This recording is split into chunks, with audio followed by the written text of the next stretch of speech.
pagkakahuli ng ilang pulis na rumaraket sa illegal escort service sa mga bigating personalidad o individual sa iba't ibang panig ng bansa. Nito lamang nakarang araw, they were escorting a vehicle who happens to speed away. So nakuha sila ng ating team from RHPU NCR. They are now facing charges for usurpation authority and admin charges both from the PNP, and we still have to coordinate what admin charges the AFP will file against this AFP personnel. hindi nakaligtas sa galit ni Highway Patrol Group Chief Police Brigadier General J. Kumigad ang isang pulis at isang dating sundalo nang maaktuhan silang nag-escort sa hindi pa pinapangalanang individual. Kaugnay nito, agad na ipinag-utos ng PNP ang investigasyon kasama ng accounting sa mga tauhan nito para malaman kung sino-sino pa sa mga miyembro nito ang sangkot sa moonlighting at iba pang iligal na aktibidad.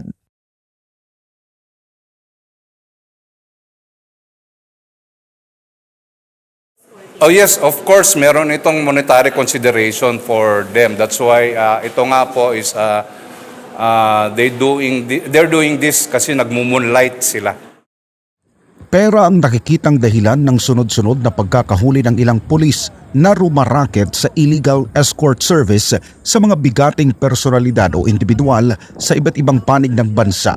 Nito lamang nakarang araw, hindi nakaligtas sa galit ni Highway Patrol Group Chief Police Brigadier General J. Kumigad ang isang pulis at isang dating sundalo nang maaktuhan silang nag-escort sa hindi pa pinapangalanang individual.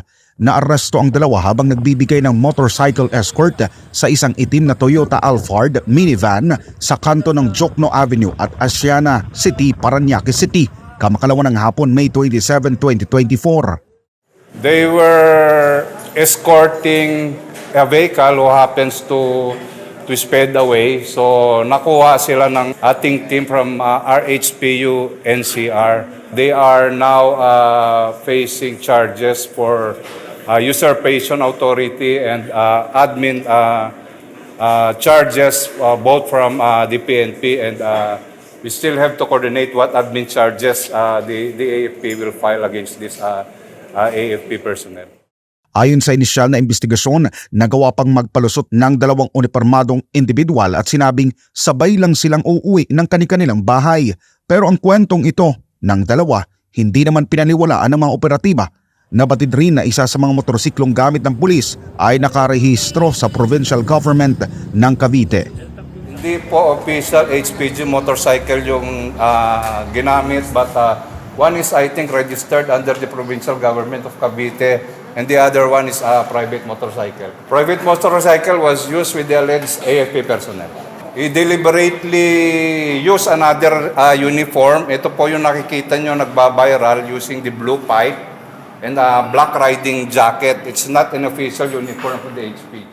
Para sa hepe ng pambansang pulisya, hindi niya ito katanggap-tanggap at kailangan itong imbestigahan agad. Alam mo kasi dati ang kaya nangyayari kasi we only look at the people. Walang command responsibility. Now we put command responsibility. Hindi lang po yung tao. Kasi hindi na mangyayari kung walang alam yung commander kung sino may pananagutan. Gusto namin may pananagutan. Kaya nga po yung nangyari dun sa SAF, you can see, pati yung battalion commander are being investigated. And makikita niyo po talagang justice will roll. Kaugnay nito, agad na ipinag-utos ng PNP ang investigasyon kasama ng accounting sa mga tauhan nito para malaman kung sino-sino pa sa mga miyembro nito ang sangkot sa moonlighting at iba pang iligal na aktibidad. Sabi ko nga, hanggang yung sino yung immediate commander eh. And paano yung sistema? Baka may mali kami sa accounting. And we have to improve our accounting system. Ang binibigyan po natin ng is yung mga IMEG natin ay may order na po tayo sa IMEG natin. That's integrity monitoring group natin to really conduct yung mga taong accounting. Pati IAS, binigyan ko na po ng na mag-account ng mga tao natin to make sure na hindi po nangyayari itong mga ganitong bagay.